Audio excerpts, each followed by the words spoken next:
Welcome back to Kingdom Compass Podcast. As always, this is Tanner signing in to be one of your hosts this evening.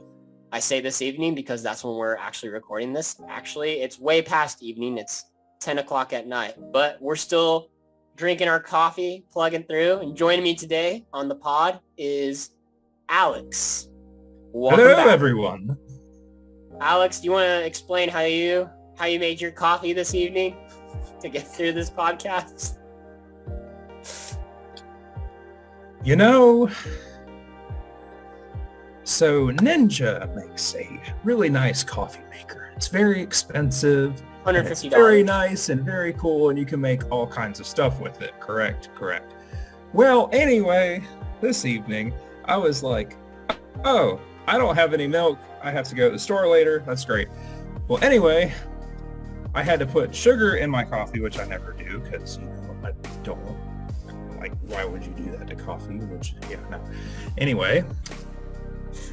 Apologize to all those who like milk and sugar in your coffee. We don't judge here. Yeah, no. Me personally, don't.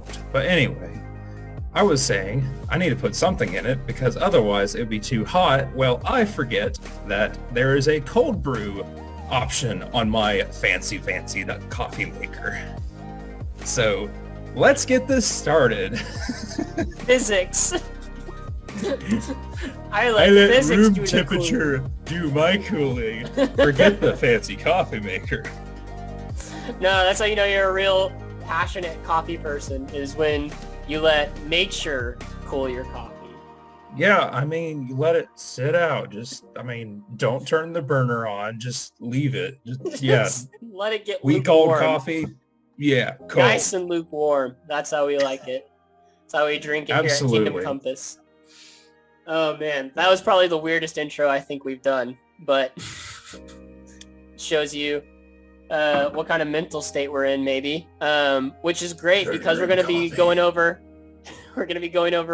one of the great mind puzzles, I think, of our frequently asked question series, and just one of the most frequently asked questions in general when it comes to biblical theology and when it comes to biblical interpretation and applying the Bible to our lives. We're going to be talking today about the law. Woo! Yeah. If you're talking about mind puzzles, the coffee maker already got me. So we're in great shape. I might not make it. We're in great shape for all of this. If you're tuning in, we're glad you're here. Hope you can enjoy this podcast as we try to sip our coffee, whether it's hot or lukewarm, and talk about the law, covenant, and testaments is what we've titled this episode. So yeah, let's get into it.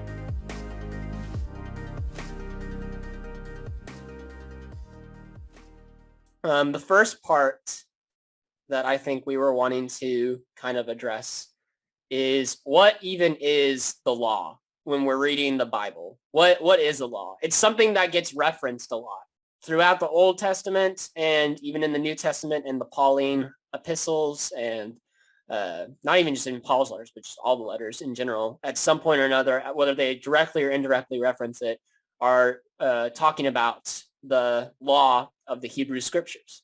So, Alex, what, I guess, comes to mind when you think of the law in biblical terms? What do you think of?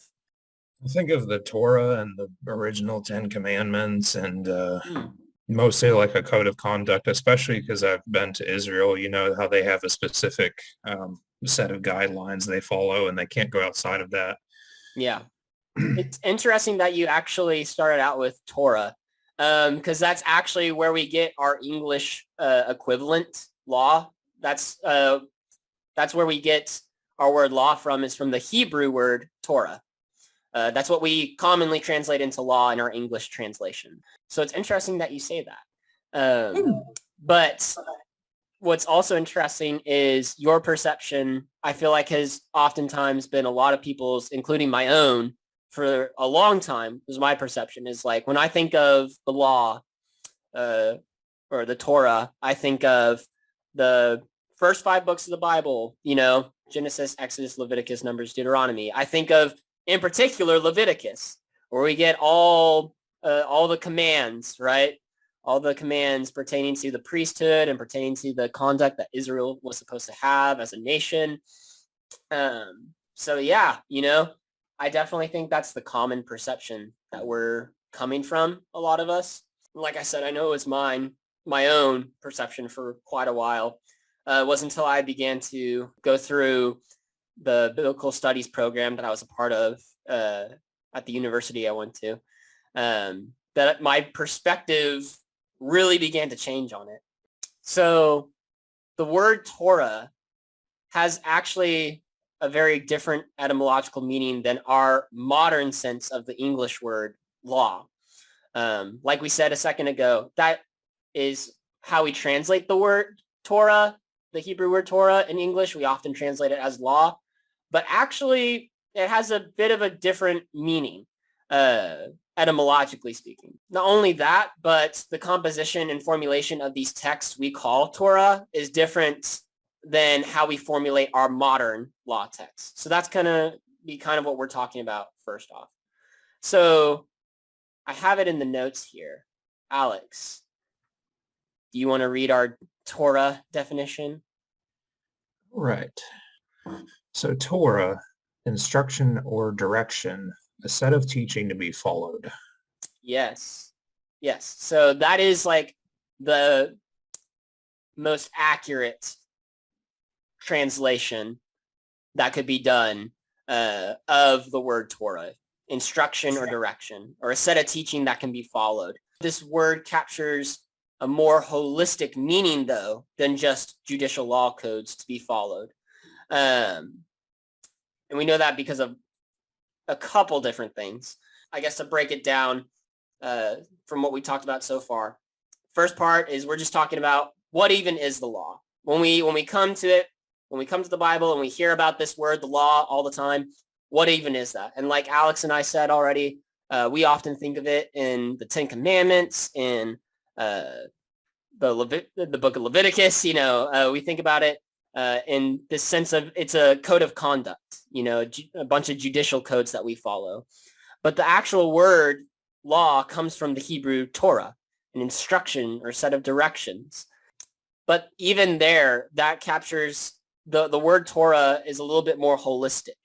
And we know that it's talking more than just judicial codes for a couple different reasons. So the first part comes to mind is just when we look through Genesis, for example, just the first book of the Bible, right? When we look through Genesis, we come to the story of Abraham. Now, Alex, do you remember the story of Abraham? Abraham and Isaac, or just the whole, just what was the whole thesis, I guess, of the story of Abraham? What does God do with Abraham? Well, he was the father of many nations. Mm-hmm. I can't remember off the top of my head, actually. No, you're good. No, you got it, honestly. So God comes to at that point his name was Abram, before his name gets changed to Abraham. Right. God changed it to Abraham. Exactly, yeah. And that's for another podcast, but the significance of that. But basically, yeah. So basically God comes in to the land of, basically what would be considered in Israel's day, the land of the Chaldeans, right? And comes and picks out this random man, this what would be considered a nobody, this random person, Abram, and makes this promise to him and says, I am going to be, your God. I am going to make you the father of many nations, like Alex just said. And the way he means that is, and makes that promise is he says, you're going to have an offspring, and through your offspring, the world is going to be blessed. The world is going to be drawn back into the Eden blessing, right? That you read about in the beginning chapters of Genesis, the restoration of all creation. That's what God promises Abram is going to come through his family line, at least. And when we actually continue through the story of Abraham, we flip open to Genesis chapter 26. And in verse 5, it said that Abraham follows God's Torah. Now, what's interesting about that? Alex, what's interesting about that? I just looked up the scripture real quick. Um, Yeah, if you want to read the scripture, you can read it. that's what I'm doing. I'll go ahead and read it since I'm here. Yeah, for everyone else to hear. Okay. Because Abraham obeyed in my voice in all things, and particularly in offering up his son at his command, and kept my charge, whatever was given him in charge to observe. This, as Aben Ezra thinks, is the general of which my particulars follow my commandments, my statutes, and my laws. What translation was that from? I can't even get the translation. Hmm? I'm trying to get past the ad blocker to get that. Yeah, But anyway. That's a different translation than I have. But yeah, no. Yeah, that's very different. I was like, wait a minute, what? This very, wow. Very formal English. No, yeah. Yeah. I have ESV. And the particular verse, starting from verse 4, I will multiply your offspring as the stars of heaven and will give to your offspring all these lands. And in your offspring, all the nations of earth shall be blessed. So the promise we just talked about. Because Abraham obeyed my voice, which that word obey, shema, just means listened to. There's not really an English equivalent for the Hebrew word obey. So the Hebrew word that we normally translate as obey is just shema, listen. Abraham listened to my voice and kept my charge, my commandments, my statutes, my laws. Those words encompassing Torah, my Torah. But what's interesting about that, so Alex, what we talked about earlier, our most common perception when we come to this, when we think about the word Torah or the law, is we think about Leviticus and the judicial codes, right? Right.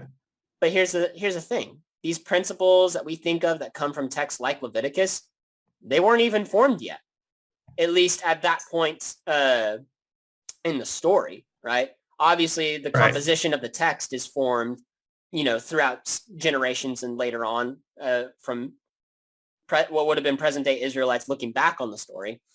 But at least it gives us a bigger picture on the word Torah, I guess is the point that we're trying to make here, is it gives us a bigger picture of like, oh, so this idea of Torah is more than just the Ten Commandments and Leviticus, as we think of it. But it's like, okay, this idea of instruction, walking in God's way, it's a little bit more than just this two-dimensional way of thinking of it, right?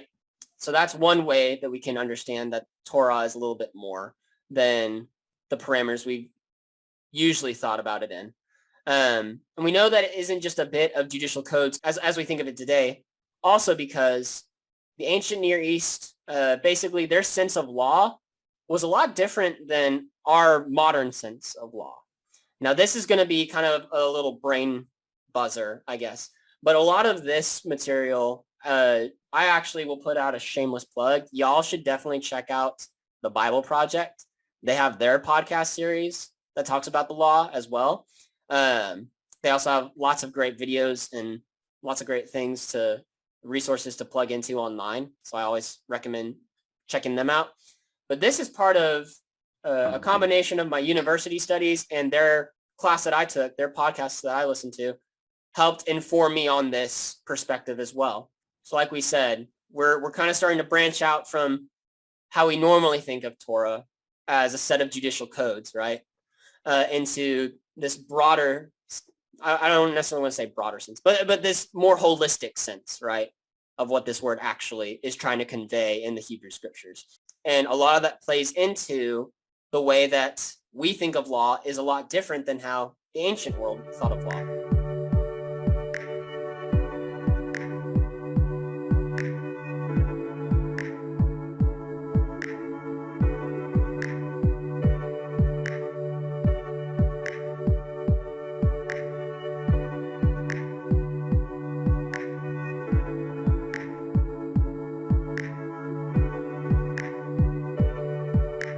So when you think of like law today, like law in a modern sense, like Alex, what do you personally think of?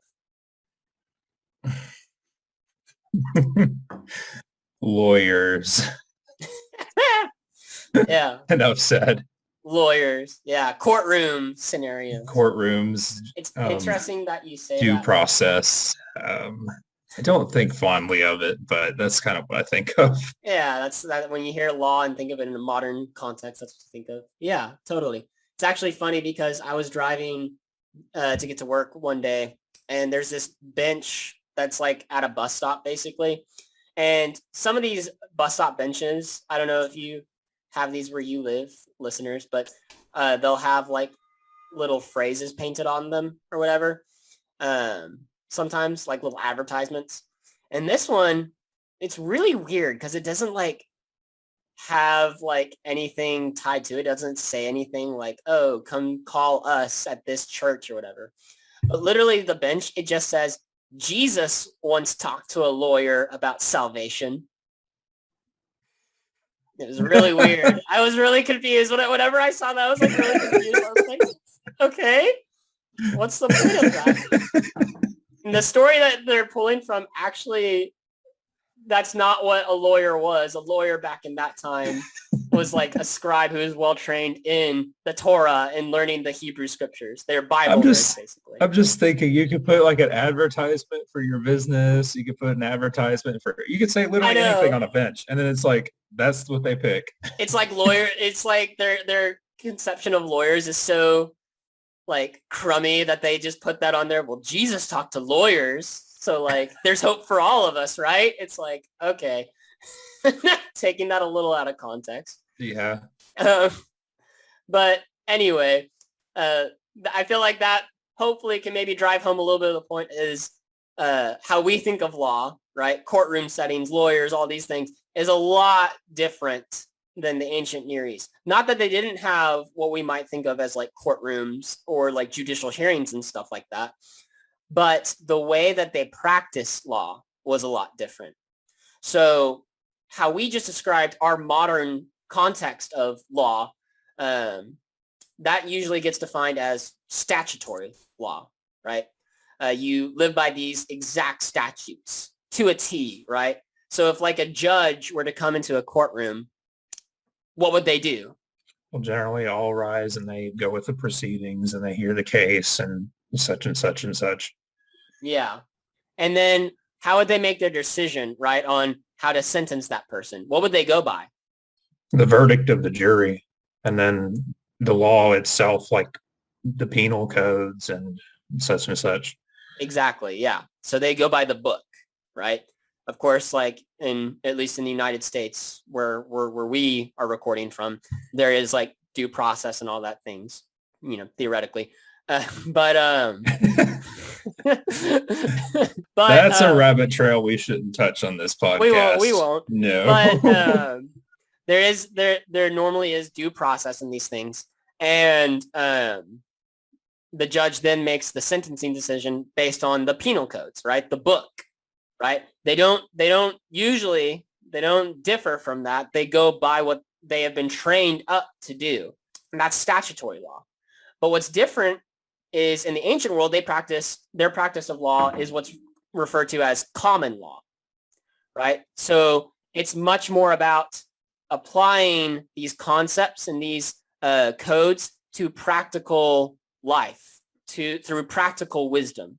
So there's there's some archaeological evidence for this. When you think about ancient documents like the Code of Hammurabi, I know I'm butchering that name because I am deliriously tired right now, but the Code of Hammurabi, the codes from that text specifically, if you compare it to the society and like the judicial hearings in that society, they would oftentimes like use the Code of Hammurabi as like a base, but then they would come to their own decisions through practical wisdom, through applying those codes into practical wisdom settings. There's even biblical evidence for this type of common law. Just one example that Tim Mackey over at Bible Project talks about in one of his lectures, and I think even on the podcast, is he talks about how there's two different verses, and I wish I had them pulled up right now, but my computer's being kind of weird as well. But there's two different verses. One from, I believe it's Numbers, and one from Deuteronomy. But in one setting, in Numbers, when they're still wandering in the wilderness, Moses primarily basically says, do not boil the lamb that you're about to sacrifice, right? But then when they get into Deuteronomy, which is they're on the plains of Moab about to enter the land, Moses says, boil the lamb. So then if you're going by this concept of statutory law, right?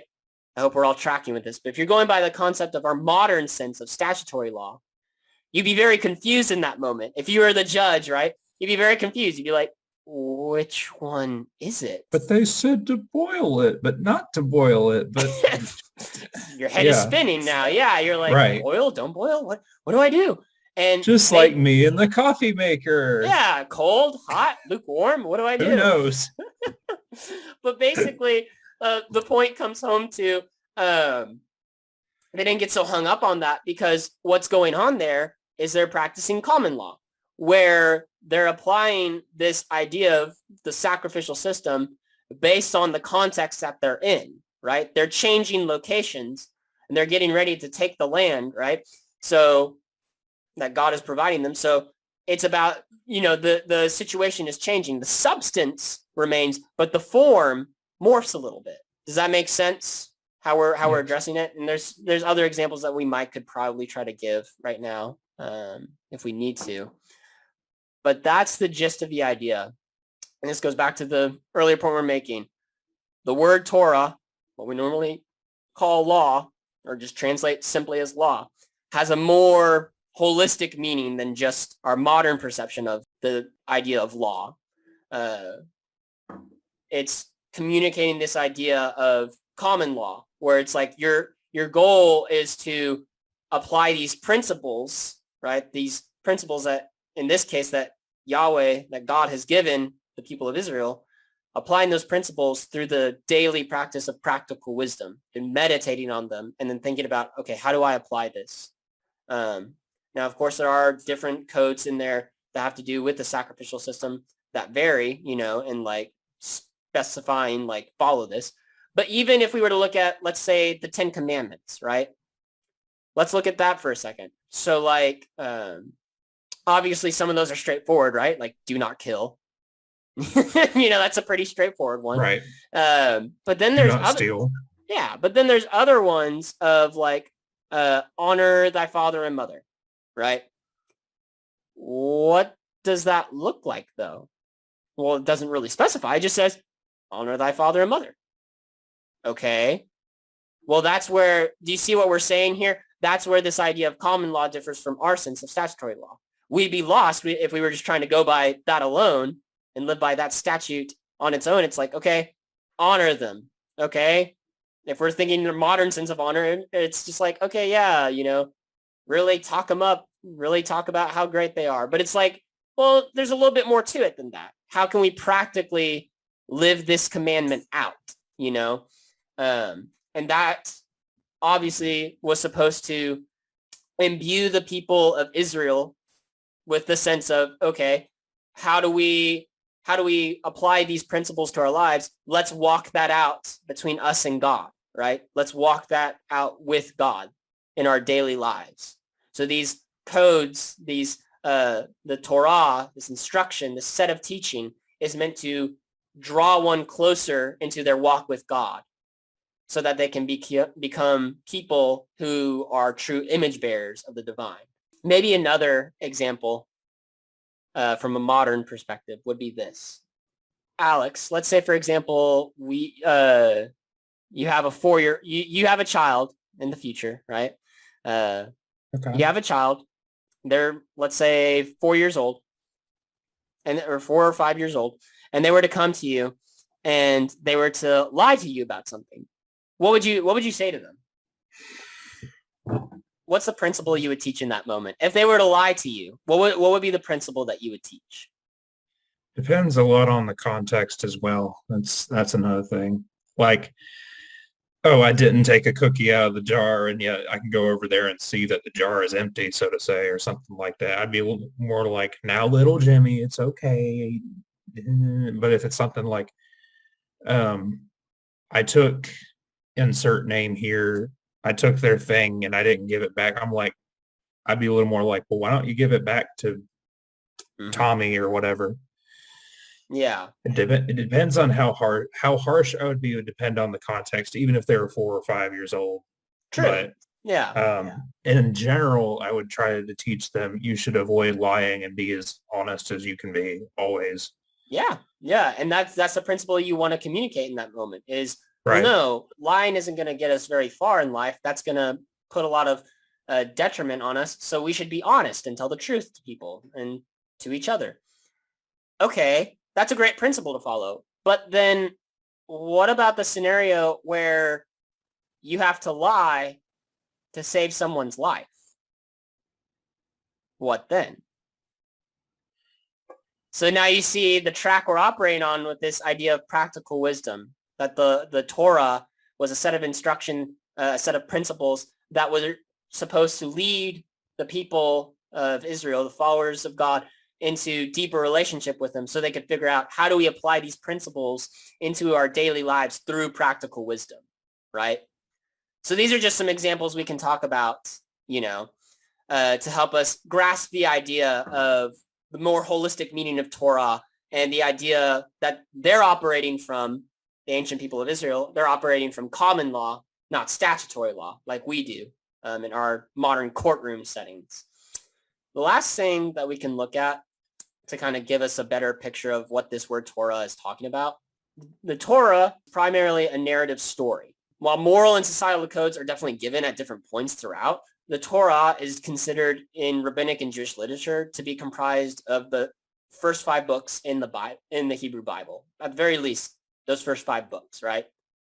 Genesis, Exodus, Leviticus, Numbers, Deuteronomy. We already talked about that somewhat. But that's the context, like you were just talking about, Alex, that's the context that the Torah is embellished in, is embellished through this story. At the very least, these first 5 books, arguably, it gets embellished even further throughout the whole Hebrew scriptures. But at least in these first 5 books, this is the core, or the Torah, as it's commonly thought of in Jewish and rabbinic literature.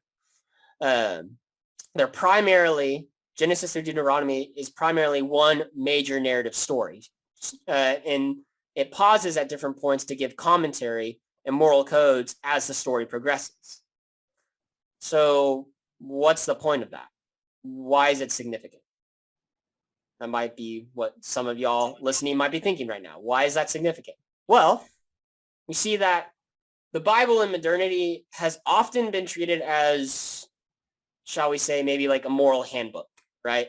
A moral handbook for our lives. Alex, I don't know about you, but I definitely can relate to that in some degree, where the Bible is, I heard this acronym once. It's Basic Instructions Before Leaving Earth. Heard that too. Which, again, that's a whole rabbit hole. I don't feel like I have enough. We don't have enough time to go down that one. I really dislike that acronym for a lot of different reasons. Oh, yeah. But that is definitely a big conception I think we have of when we think of the Bible. It's and especially even the Torah, those first 5 books of the Bible. Well, we see it's a moral handbook for our lives. It's a bunch of codes that help us to live better and to be better. It's this instruction manual, right? But then what happens? Well, you flip it open to a story. And the biblical patriarchs we think of as these quintessential biblical heroes are all tremendous failures. They all struggle to walk with God in his wisdom, in his ways. And that's the overarching story that this reader gets thrust into. It's a story of a God who cares about his creation and wants to see them renewed and restored for the original created purpose that he intended for, and that we read about in the beginning pages of Genesis. And then as we continue the story, we read about how he's going to accomplish that work, how he's going to restore creation. And so the Torah, rather than being just solely a book of judicial codes, like that's usually the paradigm we're coming from, we're going to shift that a little bit, right? The law, the Torah, is not just this book of judicial codes or this instruction manual that helps us just be better people and pull ourselves up by the bootstraps to be the people God wants us to be. Let's say and do this or don't do this, and okay, you got it, now go on your way. Actually, instead, the Torah gives us a narrative example, right? To see how people in a broken world seek to relate to the God of the cosmos and how the God of the cosmos seeks to relate to us. That is the story that we're being thrust into. That is what the Torah ultimately, overarchingly is it's a story. So we see even in that idea of it, we're getting the full holistic picture of this idea of Torah as more than just a set of moral codes, but it's a story. It's a story that guides us into these principles and these ways of living that God has called his people to. But we see narrative examples of how we as human beings continuously try to walk in our own quote unquote wisdom, try to walk our own way to our detriment, to creation's detriment. And we see through the story of the Torah and as it continues through the Hebrew scriptures and even into the New Testament, how God plans to make us a people that shema, right? That listen to God, that walk in his wisdom, that shine as image bearers and reflectors of the divine and his goodness. So all that being said, it's better to see the law and how it takes shape throughout the whole Old Testament, as we modernly call it, as a set of covenantal commitments made by God, rather than just these instructions for being good people or archaic judicial codes.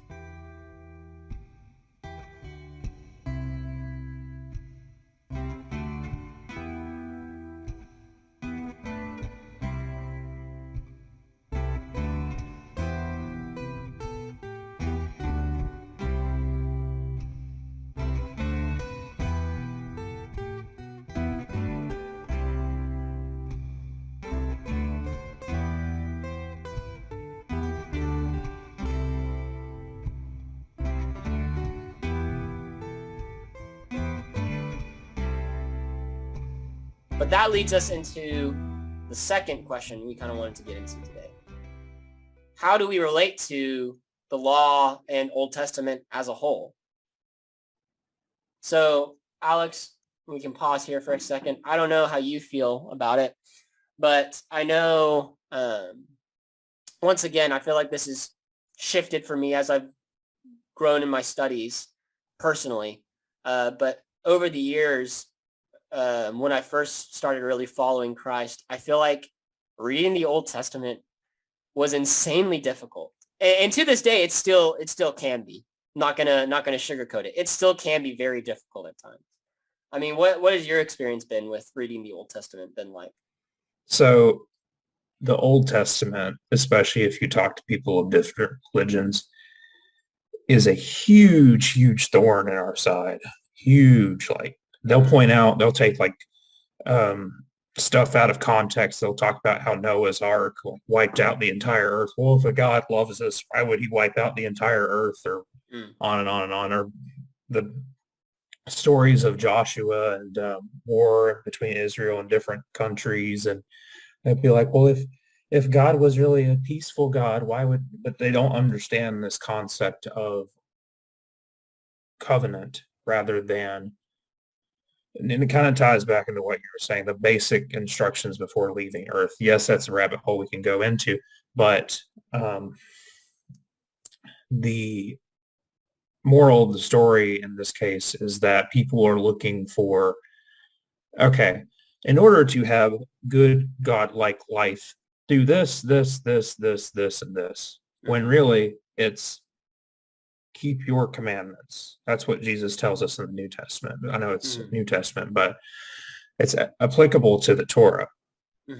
Keep the way of the Torah. It's a way of life. It's not a legal code. It's a way to go about your life, your customs and mannerisms, and a way to live by. And embody the wisdom of God. For that reason, we have a hard time reading the Old Testament because we have to put ourselves in that scenario where that is the active, um, where that is the active covenant, the active prophecy. Um, but that makes reading it completely hard to do for that reason. And sometimes on a lot of issues, it's not as clear as we would like it to be. Yeah. And it also depends on if you are a legalistic or a liberal type person. If you read something and you take it as a kind of like, if you read it and you do exactly that, or if you read it and you just kind of skim along and you do some of the things and it kind of is an example, but not always the case. Because I mean, I've seen people who completely deviate, and then I've seen people, um, I'll tell you a story real quick in Israel. Mm-hmm. So I was walking down the street with a woman, and there was a man who was, traditionally dressed, and I was walking by him, and when we approached him, he put his hand over his face like he didn't want to see us, and then he ran into a pole. And I asked him about it. I was like, "Are you all right?" And he was like, "Yeah, but I don't even want to look at a woman because that would lead me into temptation." Oh. And I was like, and I'm like, that's the most legalistic you can get, I would say. Yeah, And it in just, some senses, yeah. and in so much context, you can read it, you can put yourself in that scenario, but we, especially as Gentiles, um, read the Old Testament, and we don't always have that context to go by. And it's been a huge thorn in our side because people who are also out of context will go, well, why would God do this if he claims to be the loving this in the New Testament? I'm like, yes, but it's a story. It's a prophecy. It's not a instruction book, as a lot of people like to call it. It's not as clear as people would like it to be, especially in an age where we have the instant gratification, where we just want something right in front of us and say, okay, here it is. I did this, I'm a Christian, or I'm a Jew. I did this. I followed the rules. Yeah, I got my get out of jail free card because I did this Right. and this and that. Yeah.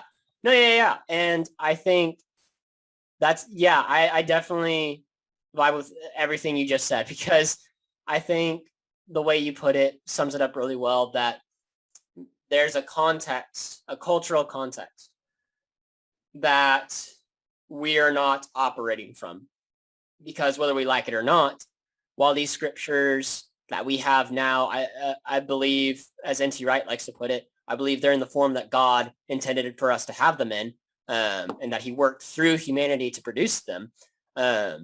Notice how we said through humanity there. God works through humanity to produce these texts, right? But whether we like it or not, while these texts may have been written for us, for all generations to know and come to know God, they were not originally written to us. These are incarnationally driven texts, right? This concept of incarnationally driven, right? These are incarnationally driven texts where God is speaking to and dwelling among this specific cultural context of ancient Israel, or the ancient nations as a whole, because God operates at one point or another throughout the story through all the different nations. God works through Israel, even through Israel, to be priests to all the nations, right? Because that's the ultimate promise to Abraham, is that through you and your family, the offspring of Israel, all the world is going to be blessed and experience the Eden blessing of God, right? Restored blessing, the restored blessed life that God intends for all creation. And so, like we're saying, in order to really understand the context of how we're talking about Torah and to understand the Old Testament as a whole, we have to grasp the story and the cultural context that story is written in, like you're talking about, Alex. And what this story is this is a story about covenants. And the law, the Torah, is wrapped up in this whole idea of covenant, this whole story structure of the covenants, right? And now that might be a word that some of us may be familiar with, some of us may not. So just in case, I, in the handy dandy notes here, wrote down the definition. So a covenant, from the word barit in Hebrew, covenant, it's allegiance or pledge. And this allegiance or pledge, this definition, barit, comes from the root barat, which means to create or form, right? So the word covenant, allegiance or pledge, the Hebrew barit, comes from the Hebrew root barat, created or formed from. So part of God's creation plan, right? Track with me here. Part of God's barat, his creation plan, is to form humans who were formed and created, barat, for barit, covenantal relationships, right? Imbued within our very created aspects is this idea of covenant, barit, this allegiance or pledge. It's just, the reason I point that out is just a very interesting etymological relation there. Perhaps the best way I could define it in like a more colloquial sense would be, I would think the best way to think of the word covenant is it's a relational commitment. Covenants are relational commitments, right? This idea of allegiance or pledge. Well, what are you pledging to? You're pledging to this relational commitment that you're making to someone. That's why when we talk about marriage so often, if you've ever stepped into a traditional marriage ceremony, you might hear the preacher, whoever is officiating the ceremony, they'll say, marriage is a covenant, right? They'll say that word. It's a covenant. Well, it's a pledge. It's an allegiance to a relationship. It's a relational commitment. And specifically in the biblical text, we're talking about a relational commitment between God and humans.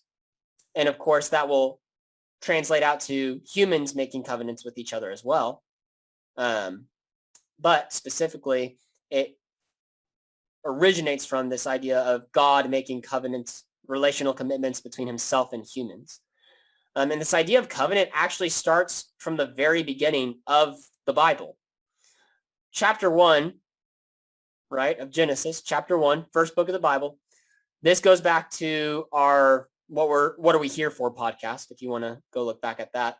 But in chapter 1 of the Bible, we see that God forms creation, and then he forms humanity to be priests over creation.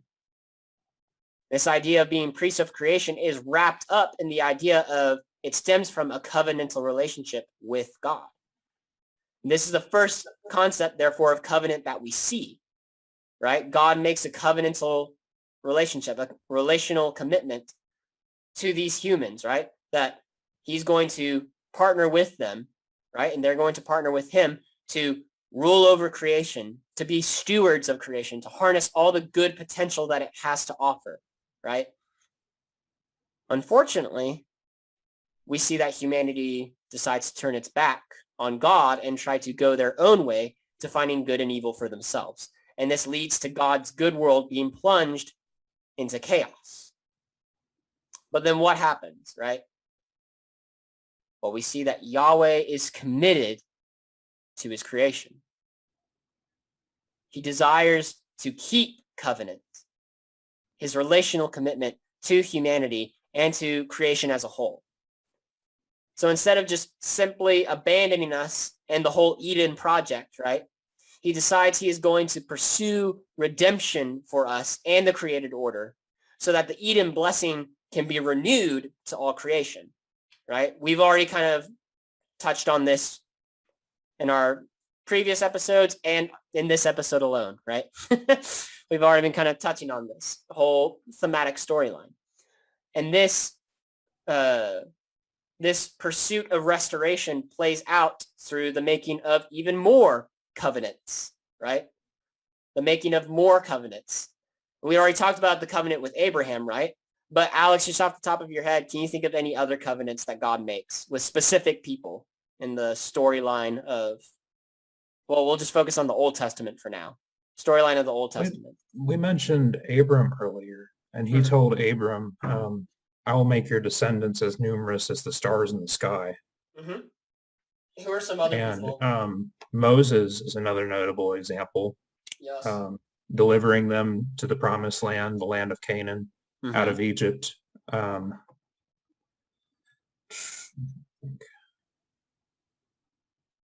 Those are the only two I can think of right away. No, yeah. You're all good. Yeah, so we see Abraham through his family, right, is going to come the royal priest, right? The offspring, the royal priest. Go look at Genesis 3. The royal priest that will bring this restoration about and lead God's people who trust him into the renewed created order, right? That's covenant with Abraham. And then we see God make a covenant with Noah that he's committed to dealing with humanity in a way that not only justly deals with sin, but also mercifully restores us, right? That's the covenant commitment to Noah. Then it plays out in his covenant he makes with Moses, like you just said, and the people of Israel, Abraham's offspring, right? This covenant shapes Israel's relationship with God in their specific cultural context through the giving of practical wisdom, right? The Torah, so that they can live out their lives as a nation of priests. That's what God calls them to be. I call you to be a nation of priests to all the other nations, preparing the world for God's restored order, right? That's the covenant as a whole that he makes it with Moses and the people of Israel, right? Through, in your specific cultural context, I'm going to give you practical wisdom so that you can walk with me, right? I'm going to give you principles that will draw you into a deeper walk with me, to walk in my wisdom so that you can be priests to all the nations of the world. Then God makes another covenant with David, who is promised that through his specific, royal line, his kingly line, will come the promised offspring that we just talked about a second ago from Genesis 3, right? So basically, as we're reading these covenants, as we see them play out in the story, if you've been tracking so far, are less about, let's pay very close attention here. These covenants that we've been talking about, they're less about absolving and nullifying the preceding covenants, right? So we went a little bit in order there. We went Abraham, Noah, Moses, David. And that's the order they appear in the Old Testament scriptures, right? And so we went in order. And if you're tracking, if we're paying attention, these covenants that God continues to make, they're not about really absolving and nullifying the preceding covenants that he made earlier. Rather, right, the covenants that come and precede each other throughout the story, they build on one another and they shape the ultimate goal that God has in mind. That is the goal of restoring us to the promises of the original covenant, to be priests over all creation, to be co-rulers of creation with God. But even then, in a better way, as we read the story and as it continues into the gospel narratives, right? But as we're reading, it's like we see the goal, right? The ultimate goal of God restoring all of creation. That's the original covenant that we're being restored to. And it's like we see each covenant that God makes throughout the story zooms in on that goal. Abraham, your offspring is going to come, the one who's going to lead creation to its restoration. Right? Moses and Israel, you are going to be the ones who are the priests, right? You're the seed of Abraham, the line of Abraham, right? Remember, through your line is going to come that promised offspring. All right? And then we zoom in even further. All right, David, you specifically, you King David, there's going to become one from your many children, right? One of your sons is going to sit on your throne, and his throne will actually extend to all the nations, right?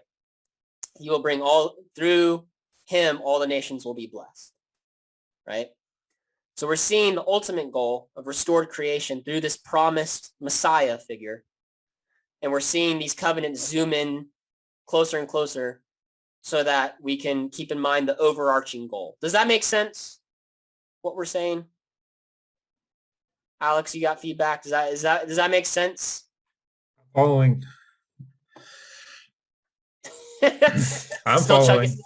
still chugging that lukewarm coffee. Yeah, it's gone.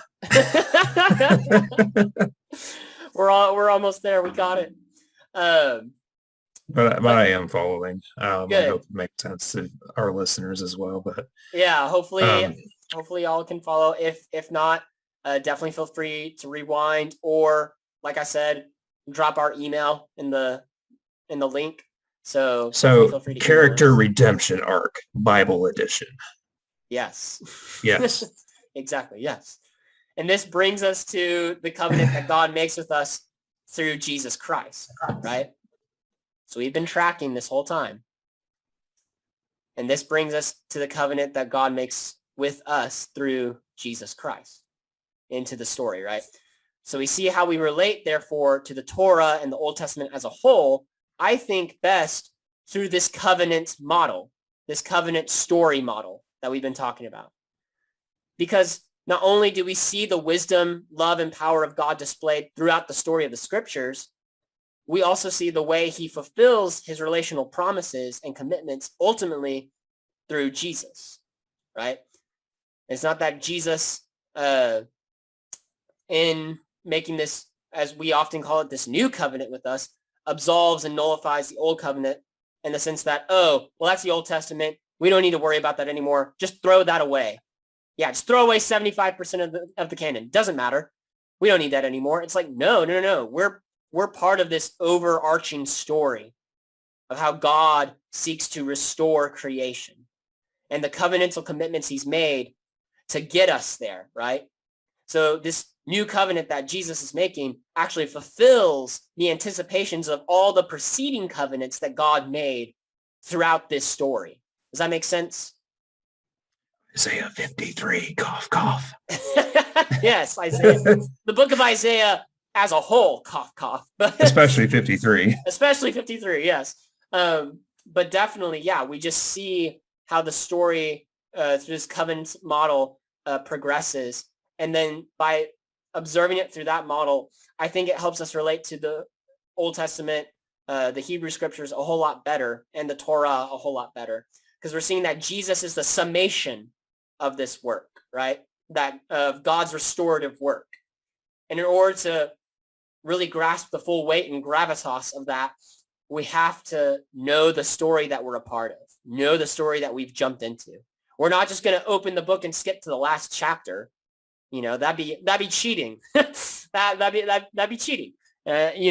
So I encourage our listeners to read the full story, see how Jesus fulfills these covenantal commitments.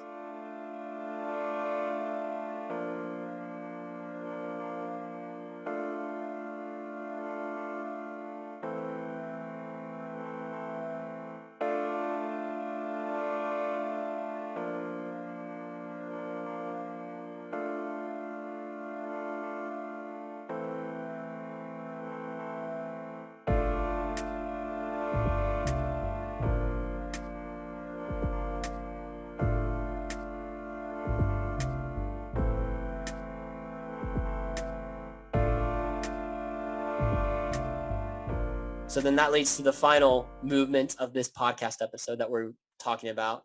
With all this being said, right? Understanding the Torah and how it spans the Old Testament and how we relate to it, therefore, how do we fit into this story? How do we move forward from here? Having this conversation, how do we move forward from here? So I think, personally, that this covenant view, this covenantal story view, it really humbles us, right? It humbles us because it forces us to be brought back to our roots. That the whole Jesus movement, right, lest we forget, is a Jewish messianic movement. The Jesus movement is rooted in a Jewish messianic movement. And I know that's something that might be really hard for us to grasp, but it's something I think we desperately need to recapture. I think we desperately need to recapture the full overarching story of God's redemptive work that is fulfilled through the person of Jesus. I think we need to recapture this idea of the overarching story of God's powerful working through humanity to renew humanity. And this kind of gets into what Paul is saying when he talks about how we talked about it earlier. When you read Paul, oftentimes we'll read segments like in Galatians, or in Romans, right? Where if we're just doing a very light surface reading, it seems like what Paul is saying is like kind of what we said earlier. Oh, well, that whole law, Torah, the Old Testament, the Hebrew scriptures, all that, we don't need that anymore. But then why would Paul continue to quote so much of the Hebrew scriptures throughout his letters, throughout his epistles? That was the only form of the quote unquote Bible that they had at that time, the Jesus movement, right? The first century apostles. That's what they had to go off of, were the Hebrew scriptures. So let's make it very clear when we're reading those texts about Paul talking about the law and our relation to the law, right? He's not saying, as a lot of surface reading might lead us to believe, oh, well, we can just throw this aside, right? We can just throw this away. What he's really getting at, the meat of what he's getting to, is Jesus fulfills these things. Jesus fulfills these things, right? So Moses, when he talks about the Torah of God in the Hebrew scriptures, he says that the nations will be able to see the wisdom of God through the Torah, through the instruction, right, that Israel follows. And so Paul is summarizing, saying like, in that time, right, that Hebrew Torah is given, we see the wisdom of God on display in that specific cultural context, right? We also see the folly of humanity, how Israel, even though they were God's, people, they continued to descend further and further into the path of death and decay, right? Into the path of sin, right? But thanks be to God, thanks be to Jesus, who by his grace has now reconciled us to God. And now through that grace is imbuing us with his righteousness, right? And pouring on us the Holy Spirit, so that now the Spirit dwells within the believer, and the believer can be someone who leans on God's wisdom in our current day, in our modern context, right? Someone who practically applies the wisdom of God in their modern life, right? So the forms may change, but the substance does not change. Oftentimes when Paul is talking about the law in these letters, he's talking to mixes of Jewish and Gentile Christians, right? Specifically, I'm thinking of like Romans, for example. Never does Paul say to Jewish Christians that they can never circumcise again, right? That's one of the issues of the law that gets debated is, well, should these Gentile Christians be circumcised or not?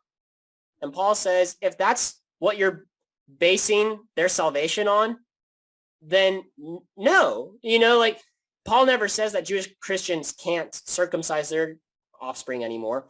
What he says is, the point he's making is that this idea of circumcision was for the people of Israel, right? In their time. And there's that's a whole episode we can go into on the purpose of circumcision and what that was there for and what it meant to the Israeli people, to the Jewish people who followed God in that context. But what he's saying is, the point he's making is that if you are saying that they cannot be a true member of the body of Christ because of circumcision alone, well then no, that's not what makes people part of God's family, right? It is through Jesus Christ that they are drawn into the family of God, to the kingdom work, right? To the Eden project. Does that make sense, what we're saying? Alex, what are your thoughts? What are you thinking right now? It's kind of like, I can just imagine Paul saying something along the lines of, I give you all this information, and that's the thing you get hung up on. Mm-hmm. Mm-hmm. It's important to focus on the story aspect rather than the fine details of the Torah. I think about like the leper communities when the leprosy was bad in that time. The lepers, they were told to distance themselves to help spread the disease, or to help abstain from spreading the disease. Mm-hmm.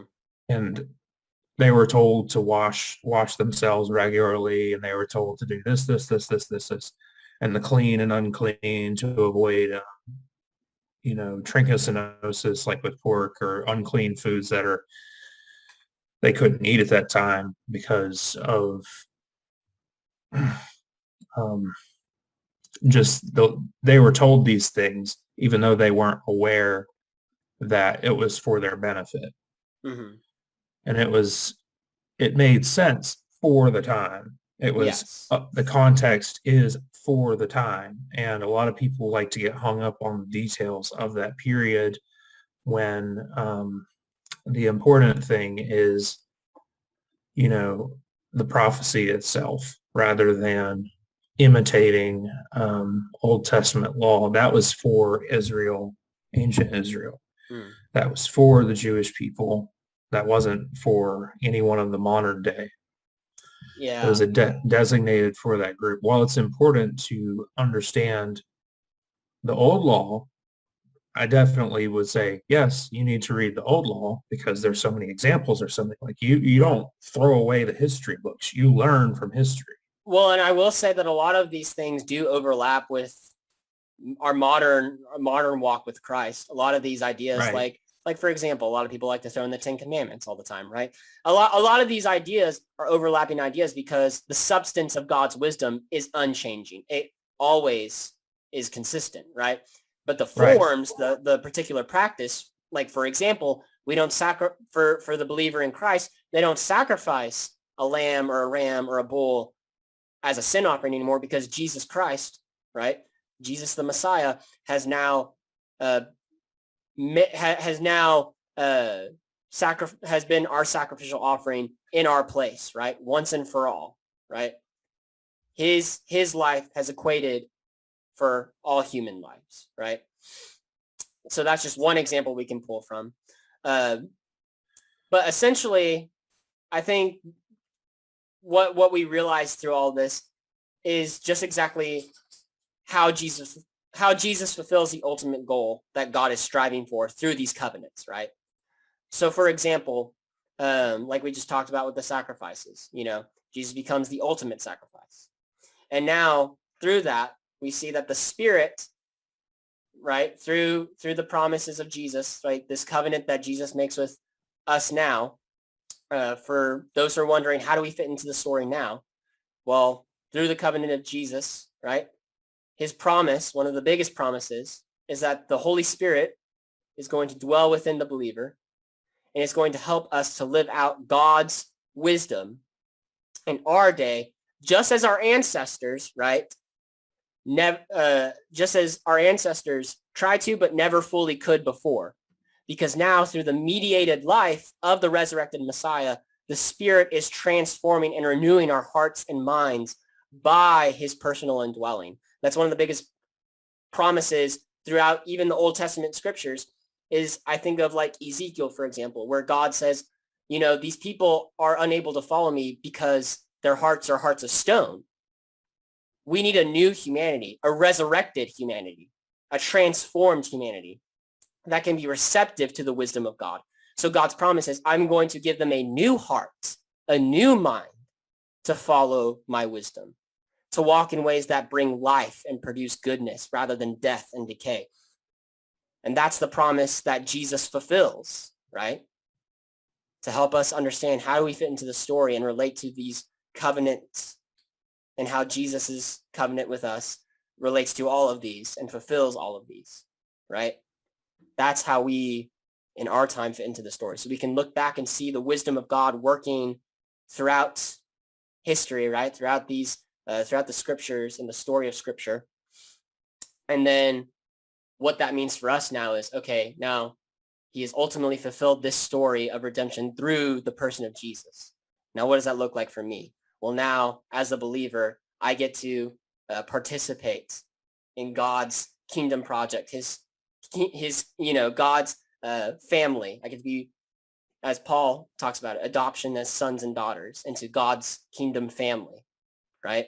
I get to be part of the renewed creation that God had been promising from the very beginning since humanity fell away.